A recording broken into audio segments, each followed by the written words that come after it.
Good morning, all the students. Yesterday, in your book Snapshots, I started the first lesson, The Summer of the Beautiful White Horse, and I taught you some paragraphs of this lesson. कल मैंने हिंदी में आपको word to word कुछ paragraphs इस lesson के समझाए। पहले मैं आज आपको रिवाइज करूंगा जो मैंने कल पढ़ाया था, but only in English. It will be good for you. Listen at it attentively and try to understand. Okay, this is the story of two boys. One is Aram. He is the narrator of this story. He is 9-year-old, and second is Murad, his cousin. Both these boys belong to Armenia. This is the name of the country. So that is why they are known as Armenian boys. And they belong to Garogalinium family. This is the family in the tribe, which are very poor people, but they are famous for their honesty. Okay, one day at daybreak, when Aram was on his bed, all of a sudden he heard the sound of tap at his window. He jumped out of his bed and went to the window. He saw there his cousin Murad was sitting on a beautiful white horse. Aram could not believe it. He was amazed to see it, as he was very fond of riding on horses. But he was surprised to think that how could Murad manage this beautiful horse? One thought came in his mind. Maybe he had stolen this horse. But then he tells us about the quality of their tribe. They were very honest people. They never compromised with their honesty. And their honesty was famous from the last 11 centuries. Maybe they were very poor. At the time, 1100 years before, they were very wealthy also. But now they were very poor. Maybe they were poor, but they never compromised with their honesty. So, it was really unbelievable for Aram to think that Murad had stolen this horse. So students, कल मैंने आपको यहाँ तक ये पढ़ाया था. आज आगे हम देखते हैं कि consequently even though I could see the horse. Consequently means परिणाम स्वरूप. Even though I could see, यद्यपि मैं देख सकता था the horse, घोड़े को, so magnificent, जो बहुत शानदार था. Even though I could smell it, यहाँ तक कि मैं इसको सूंघ भी सकता था, यानी खुशबू भी घोड़े में से आ रही थी. सो लवली, इतना प्यारा था. Even though I could hear it breathing, यहाँ तक कि मैं उसकी सांस लेने की आवाज़ को सुन भी सकता था. सो एक्साइटिंग, बहुत उत्तेजना से भरा हुआ था. I could not believe the horse had anything to do with my cousin Murad. लेकिन मैं ये विश्वास नहीं कर सकता था कि ये इस घोड़े का कुछ संबंध है मेरे भाई मुराद से, और विद मी या मुझसे, और with any of the other member of our family, या हमारे परिवार के किसी भी सदस्य से, क्योंकि हम लोग इतने गरीब थे कि हम घोड़ा नहीं खरीद सकते थे. तो परिवार का कोई भी सदस्य, चाहे वो इस समय एस्लीप सो रहा हो और अवेक जाग रहा हो, तो किसी का भी संबंध इस घोड़े से होगा, मैं इस पर विश्वास नहीं कर पा रहा था. बिकॉज आई न्यू, क्योंकि मैं जानता था माई कज़न मुराद, मेरा जो भाई मुराद है, could not have bought the horse. वो इस घोड़े को खरीद नहीं सकता था. And if he could not have bought it, और अगर वो उसको खरीद नहीं सकता था, तो he must have stolen it, तो फिर उसने इसको चुराया होगा. And I refuse to believe he had stolen. और मैं इस बात से भी मना करता हूँ कि उसने इसको चुराया होगा, क्योंकि मुझे विश्वास था कि हम लोग भले कितने ही गरीब हों, हम लोग चोर नहीं हो सकते. No member of Garoghlanian family could be a thief. Garoghlanian परिवार का कोई भी सदस्य चोर नहीं हो सकता. I stared first at my cousin. मैंने पहले अपने भाई की तरफ घूर कर देखा. स्टेयर मीन्स घूर कर देखना. And then at the horse, और उसके बाद मैंने घोड़े को देखा. There was a pious stillness and humor in each of them. There was a pious means पवित्र, और stillness means Shanti, and humor means मजाक का हाव भाव, यानी आनंद का हाव. तो जो इमोशंस उनके उसने महसूस किए, अपने भाई में और घोड़े में, तो वो क्या थे, एक पवित्र सी शांति और एक मजाक का एक भाव था इन ईच अदर, उनमें से प्रत्येक में।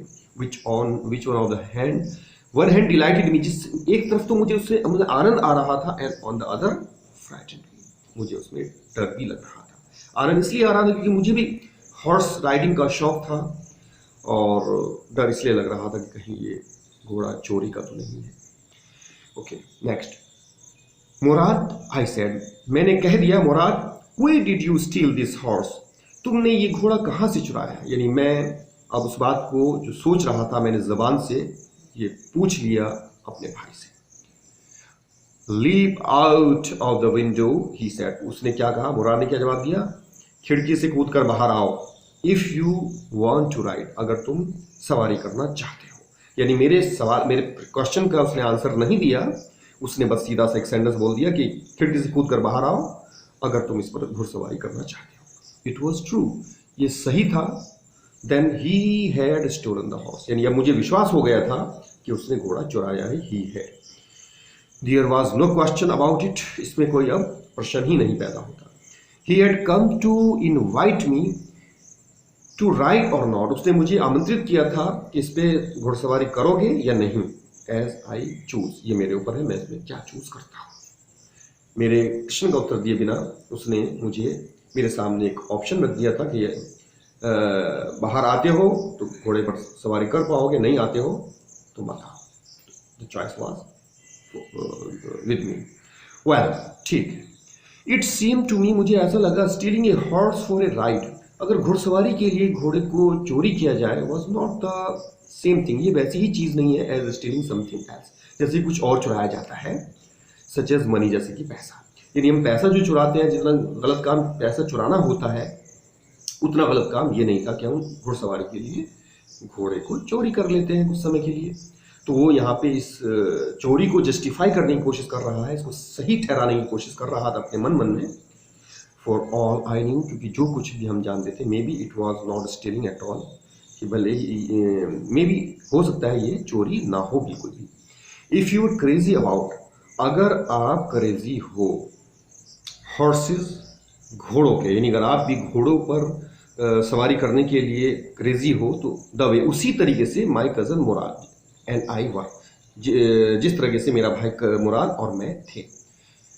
यानी आप भी इस बात को सोचोगे कि इतना क्रेज अगर आपके अंदर भी है घुड़सवारी का जितना कि मुराद में और मुझ में है, तो शायद आप भी इसको चोरी नहीं मानोगे। इट वॉज नॉट स्टीलिंग, ये चोरी नहीं थी। It would not become stealing until we offer to sell the horse, हाँ, ये तब तक चोरी नहीं कहलाएगा जब तक कि हम इस घोड़े को बेचने के लिए ऑफर ना रखें।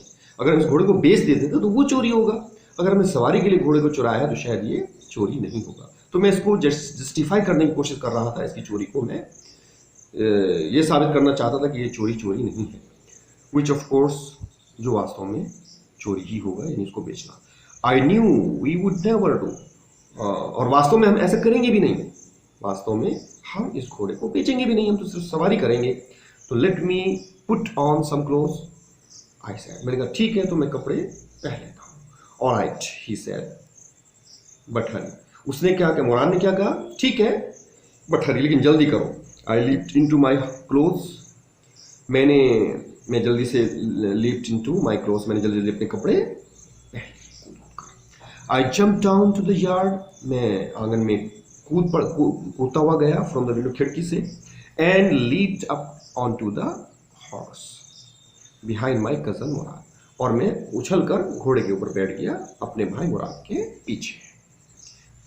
That year we lived at the edge of town on Walnut Avenue.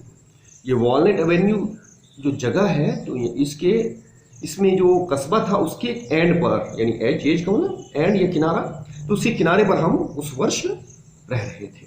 तो ये घुमक्कड़ ट्राइब है जो कुछ समय के लिए कहीं पर और कुछ समय के लिए फिर ठिकाना और कहीं पर इस तरह से बदलते रहते हैं। तो behind our house was the country, हमारे घर के पीछे की तरफ ग्रामीण इलाका था, कंट्री। वाइन यार्ड्स, वहाँ पे अंगूर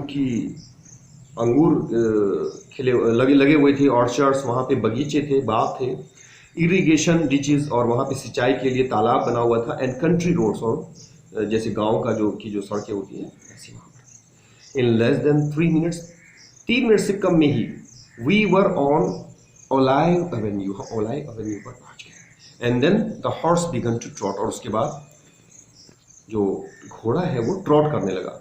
घोड़े का जो चलना होता है वो ट्रॉट कहलाता है। जब ये घोड़ा जब भागना शुरू करता है तो वो ट्रॉट कहलाता है। तो घोड़े ने भागना शुरू किया था। Air was new and lovely to breathe, हवा जो है वो बिल्कुल नई लग रही थी और प्यारी लग रही थी, सांस लेने में बहुत अच्छा लग रहा था। The feel of the horse running was wonderful, और जो घोड़े पर बैठने का जो एहसास है और दौड़ते हुए, रनिंग दौड़ते हुए घोड़े पर बैठने का जो एहसास है वाज वंडरफुल, बहुत ही आश्चर्यजनक था। My cousin Murad who was considered one of the craziest members of our family, मेरा जो भाई मुराद है जो कि हमारे परिवार के सदस्यों में सबसे ज़्यादा क्रेजीस्ट यानी पागल समझा जाता था, बिगन टू सिंग, उसने गाना शुरू कर दिया। आई मीन मेरा मतलब है ही बिगन टू रोर, उसने जोर जोर से गाना शुरू कर दिया। तो रोर दहाड़ने को कहा जाता है, वो ऐसे गा रहा था जैसे दहाड़ रहा हो। कि next para, every family has a crazy streak in it somewhere, हर परिवार में कहीं ना कहीं कुछ क्रेजी स्ट्रीक होता है, यानी कि ये विशेषता होती है कि उनमें कहीं ना कहीं पागलपन जैसी कुछ किसी व्यक्ति के अंदर कुछ सिम्टम्स कह लीजिए या विशेषता कह लीजिए होती है। And my cousin Murad was considered the natural descendant of crazy streak in our tribe. तो हमारे जो ट्राइब है, हमारी ये जो जाति है, इसमें जो क्रेजी स्ट्रीक है यानी वो जो पागलपन वाली जो एक बात है, तो उसका नेचुरल डिसेंडेंट कहलाता है। डिसेंडेंट जो हमें विरासत में अपने बड़ों से मिलता है, तो प्राकृतिक रूप से ऐसा लगता है जैसे ये इसको विरासत में मिला हो, यानी ये क्वालिटी किसी बड़े से हमारे मेरे भाई के अंदर ये आई हो। Before him was our uncle Khosrove, इससे पहले हमारे जो अंकल थे खुशरौफ, एन इनॉर्मस मैन, बहुत ही विशाल काय व्यक्ति थे, विद ए पावरफुल हेड, जिनका बहुत ही शक्तिशाली सर था, बहुत बड़ा सर था उनका, और ब्लैक हेयर, काले बाल थे, एंड लार्जेस्ट मुस्टाच, और उनकी बहुत बड़ी बड़ी मूछें थी। इन सैन जोंकिन ये वैली, ये जो सैन जोंकिन वैली एक जगह का नाम है, इस यहाँ पर रहते थे। A man so furious in temper, वो व्यक्ति बहुत उग्र थे, उनका जो टेम्पर था, उनका जो मिजाज था वो बहुत ही उग्र था, यानी बहुत गुस्से वाले व्यक्ति थे। सो इरिटेबल, बहुत चिड़चिड़े, सो इम्पेशेंट, बहुत ही धैर्यवान, that he stop anyone from talk, कि वो किसी को भी बात करने से रोक देते थे। टॉकिंग बाय रोरिंग, दहाड़ कर यानी जोर से चिल्लाकर वो किसी को भी बात करने से रोक देते थे। इट इज नो हार्म, कि इसमें कोई कुछ बुरा नहीं है, कुछ हानि नहीं है। पे अटेंशन टू इट, इधर ध्यान दो, तो हर किसी का ध्यान अपनी तरफ खींच लेते थे। नो अटेंशन टू इट, इसमें कुछ बुरा नहीं है, उसमें ध्यान मत दो। तो जो भी बात चल रही होती थी उसको उस तरह से वो टोक करके रोक। आज के लिए हम इतना ही रखेंगे। Tomorrow means next turn I shall continue with this lesson. All the very best.